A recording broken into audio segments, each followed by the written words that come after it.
اور دوبارہ سے جہاز کو واپس اسی ایئرپورٹ میں اسی مقام پر لانا پڑا. یہ جو جس شہر کا واقعہ ہے اس شہر کا نام بھی صبا ہے. تو اب واپس وہ اسی ایئرپورٹ کے اوپر لے کر آیا,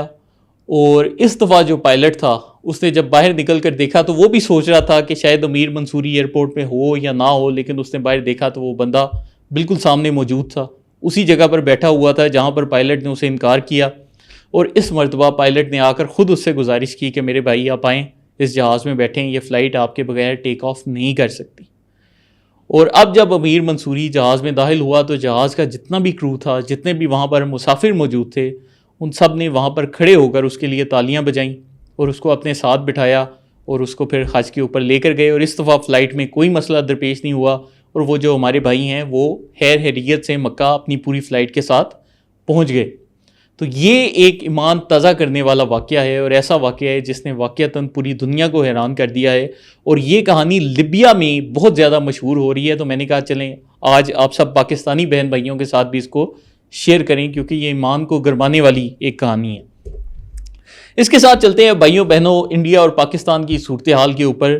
تو ہمارے پاس ایک بریکنگ نیوز آئی ہے کہ امریکہ کے ساتھ بھارت نے حالیہ کچھ عرصے میں بہت زیادہ ترلے منت کرنے کی کوشش کی کہ خدا کا واسطہ ہے ہمیں F-35 دے دو, کیونکہ پاکستان کے پاس J-35 اسٹیلتھ طیارے آنے والے ہیں جو کہ 5th جنریشن ہے. یہ جو اسٹیلتھ طیارے ہوتے ہیں ان کا کیا فائدہ ہوتا ہے کہ ان کو ریڈار کے اوپر پکڑا نہیں جا سکتا, جس کا مطلب یہ ہے کہ دشمن ان کو نشانہ نہیں بنا سکتا. تو پاکستان کے پاس جو J-35 اسٹیلتھ طیارے تھے وہ تقریباً 1 سال بعد آنے تھے, لیکن جب سے پاکستان نے بھارت کو دھول چٹائی ہے اس کے بعد سے چین نے ان طیاروں کی ایکوزیشن کا عمل بڑا تیز کر دیا ہے, اور پاکستان کے پاس انشاءاللہ اگلے چند مہینے میں J-35 طیاروں کا باقاعدہ ایک پورا بیچ آ جائے گا, جس کے بعد اگلے 10 سال تک بھارت پاکستان کا کم از کم ایئر فورس کے مقام پر فضا میں مقابلہ نہیں کر سکتا. تو اب کیا صورتحال تھی کہ بھارت نے پہلے ٹرمپ کے ترلے منت کرنے شروع کیے کہ ہمیں اپنے F-35 طیارے بیچ دو, جس پر ہمارے ذرائع بتا رہے ہیں کہ ٹرمپ نے باقاعدہ ان کو ہری جھنڈی کرا دی ہے. اس کے بعد انہوں نے امریکہ سے باقاعدہ ترلا کیا کہ خدا کا واسطہ ہے ہمیں F-35 دے دو, لیکن امریکہ نے ان کو جھنڈی کروا دی اور ان کو بولا کہ اس کی کوئی امید نہ رکھیں. اور اس کے بعد انہوں نے روس سے بھی باقاعدہ ترلے منت کیے ہیں, اور روس کو بولا کہ Su-35 اسٹیلتھ فائٹر جیٹس دے دو, لیکن روس نے بھی انڈیا کو انکار کر دیا ہے. یہ جو خبر ہے یہ اس وقت باقاعدہ بھارت کے NDTV کے اوپر بھی چل رہی ہے. وہاں پر ان کا ایک بڑا مشہور ڈیفنس کا ترجمان ہے جو کہ اکثر پاکستان کے اوپر جعلی خبریں دیتا رہتا ہے, اس کا نام ہے شیو اروڑ. اور وہ اب جو خبر دے رہا ہے وہ کہہ رہا ہے کہ بھارت نے اب سوچ لیا ہے کہ ہم امریکہ اور روس کی بات نہیں مانیں گے اور ہم خود اسٹیلتھ طیارے بنائیں گے. تو اس سلسلے میں وہ کہہ رہے ہیں کہ ہم نے اپنی ایمکا طیارے, ایمکا سے بنتا ہے advance medium control aircraft, یہ بھی 5th جنریشن ہے,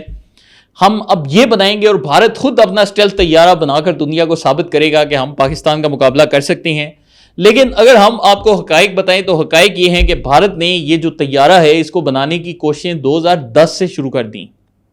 اور اس کے لیے ان کی جو ایروناٹکس کی کمپنی ہے ہال, اس نے 2010 میں کام کرنا شروع کیا, اور 13 سال بعد 2023 میں انہوں نے صرف اس طیارے کا ایک ڈیزائن تیار کیا ہے, اور اربوں روپے جو ان سے یہ کمپنی کھا رہی ہے. کہا جاتا ہے کہ بھارت کی سب سے جو کرپٹ کمپنی ہے وہ یہ ہال ہے, اور ان کے اوپر باقاعدہ انڈیا کا جو ایئر فورس چیف ہے اس نے بھی پچھلے دنوں بڑے سوشل میڈیا پر بیانات دیے کہ یہ جو کمپنی ہے یہ کبھی بھی مشن موڈ میں جاتی کوئی نہیں. تو اب یہ اس کمپنی سے توقع کر رہی ہیں کہ وہ ان کو اسٹیلتھ فائٹر جیٹس بنا کر دے گی. کمپنی نے اب جو طیارے بنانے کی ان کو تاریخ دی ہے وہ 2035 کی ہے, آج سے 10 سال بعد کی. تو اس کا مطلب یہ ہے کہ پاکستان میں اب جب J-35 اسٹیلتھ جیٹس آ جائیں گے تو اس کے بعد اگلے 10 سال بھارت پاکستان کے ساتھ فضائی محاذ کے اوپر کوئی بھی جنگ کرنے کے قابل نہیں رہے گا, اور پاکستان کا باقاعدہ جو سا ایک ایئر سپیریورٹی ان کے اوپر قائم رہے گی. اس کے ساتھ ہی بھائیوں بہنوں اگر ہم سفارتی محاذ کے اوپر غور کریں تو وزیر اعظم پاکستان میاں شہباز شریف صاحب نے بھی آرمی چیف کے ساتھ طوفانی دورے کرنے شروع کیے ہوئے ہیں. پہلے آپ نے دیکھا کہ انہوں نے ترکی کا دورہ کیا, کل انہوں نے باقاعدہ ایران کا دورہ کیا, آیت اللہ خامنئی سے بھی ملاقات کی, اور ایران کی جوہری پروگرام کی بھی, جو ان کا ایک محفوظ جوہری پروگرام ہے, اس کی بھی حمایت کی کہ اگر وہ اپنی انرجی کی ضروریات کے لیے جوہری پروگرام بناتے ہیں پاکستان اس کے ساتھ کھڑا ہے.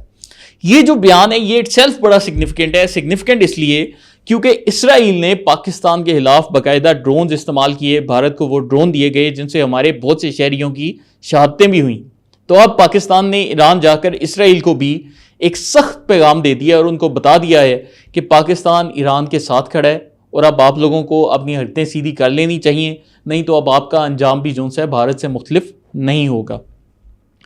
اب آج کے دن وزیر اعظم صاحب جو سے آذربائیجان پہنچ چکے ہیں۔ آذربائیجان کے بھی ہمارے بھائیوں بہنوں نے پوری جنگ کے دوران ہماری بہت سپورٹ کی اور آج ان کا بھی شکریہ ادا کیا جائے گا۔ تو جہاں پر دنیا میں مودی کی سفارتکاری اب صفر ہوتی جا رہی ہے، وہاں پر پاکستان بڑی تیزی سے اپنی سفارتکاری بہتر کر رہا ہے۔ اس کے ساتھ ہی افغانستان کے ساتھ بھی چین سے مل کر معاملات طے کیے جا رہے ہیں۔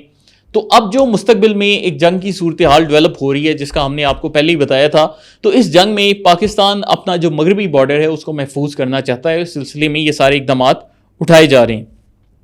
اب آخر میں بھائیوں بہنوں ہم آ جاتے ہیں ایک تصویر کے اوپر کہ آرمی چیف نے وزیر اعظم کو ایک تصویر پیش کی تھی اور اس کے اوپر کل سے بھارتی میڈیا اور نقدہ کوکا پر ناچنے والے پاکستانی، جس میں شہباز گل بھی شامل ہیں، وہ شور مچا رہے ہیں کہ یہ جو تصویر ہے یہ جی پرانی چینی مشقوں کی تصویر ہے اور اس کو بنیان مرصوص کی تصویر بنا کر پیش کیا جا رہا ہے۔ ہم اس معاملے کی آپ کے سامنے حقیقت لائیں تو حقیقت یہ ہے کہ یہ جو تصویر ہے، اگر آپ اس پر ذرا غور کریں تو آپ کو نظر آئے گا واضح طور پر کہ اس کے اوپر باقاعدہ سائن کیا گیا ہے۔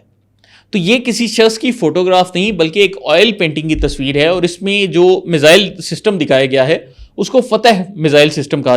جاتا ہے۔ اور یہ جو فتح میزائل سسٹم ہے یہ پاکستان نے باقاعدہ چین کے اشتراک کے ساتھ، چین سے بھی ہم نے مدد لی تھی اور پھر ہم نے یہ پورا میزائل سسٹم ڈیولپ کیا تھا۔